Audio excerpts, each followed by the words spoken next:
Hello guys, welcome back to another video tonight. La kan sa hin ila ham tala ka ngai nom ta ka. Hi na tla hang nei chom ngai lu na kiti na. Ngai nom da na sai ji be hi le na. Thang men lal mate na sa hin. So kan sa tha ting hin track nga kan sa ni na gita kan sa tapong ting. Track ni sang ka ting. Ngày ngày đâu ngày ngày xong lệ anh biết làm như vậy chứ river sọ có mà cảnh tao hè cảnh sẽ đến tún mình sắp ăn to nghe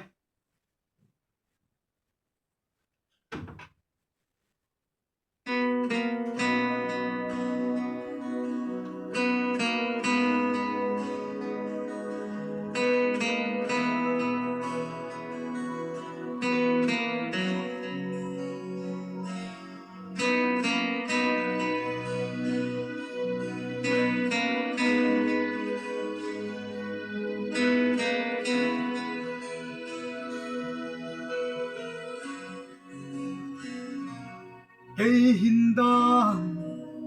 na lung say na hilau na day to day gen bol so lâu xịt lấy tôi nom kapalai hen kipal na tam hin lâu mi hen di a hin na lung xịt na nay kai sin kapaka cây đình nang đình dê mà hi lâu cây chân này bê dâu xe ho sắm cây bạc ca nắng nhìn khô tô ta lung nhìn ghé tay na lấy khi ka hin na he hiền na le he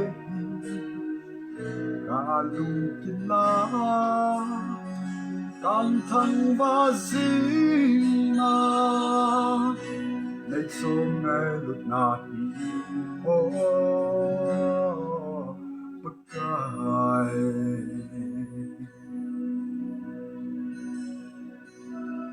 van nuya til so ho ka vete vang si na tu zing mu la le le ka khut le ke nga cha zing thai dam ho na ko na nei ve si cả lẽ cả hay miêu xin na cả xa ngày đâm cả thùng mê cho pha cả mà hi lâu cái chân này bê dấu xe ho ta sắm cây bạc ca nắng photo cả lung nhìn ghé này nó lấy khi cả hình hè hiện ra tu thế cả lung gila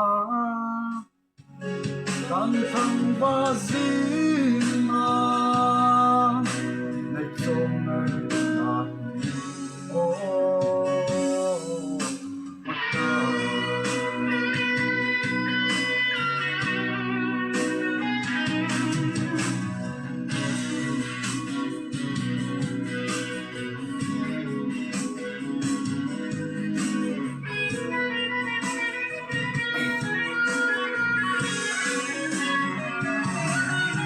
sa vai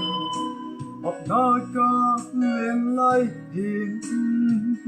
nay na pe na thu yêu tin na di cây có băng chân bia lâu lâu hin na tuột xót na he nga thấy na nàng hin hay như lâu cây mi lên vai gã xoay ye ai ho hin ba ga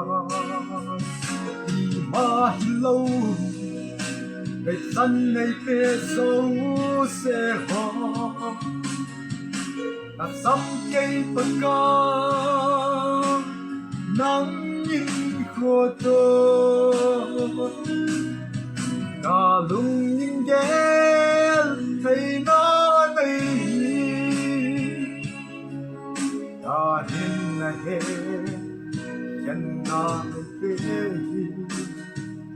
ta lung tin la cảm thân và riêng na ngày trong ngày là hi ô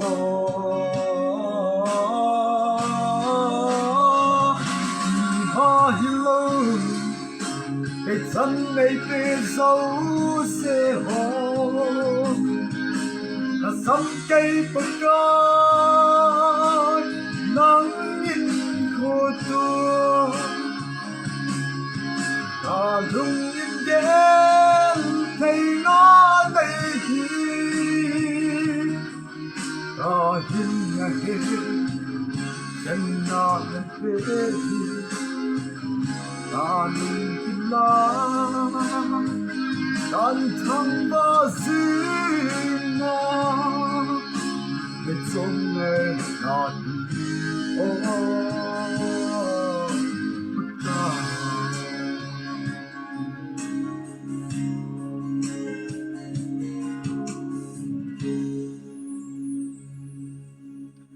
chân chỉ tan te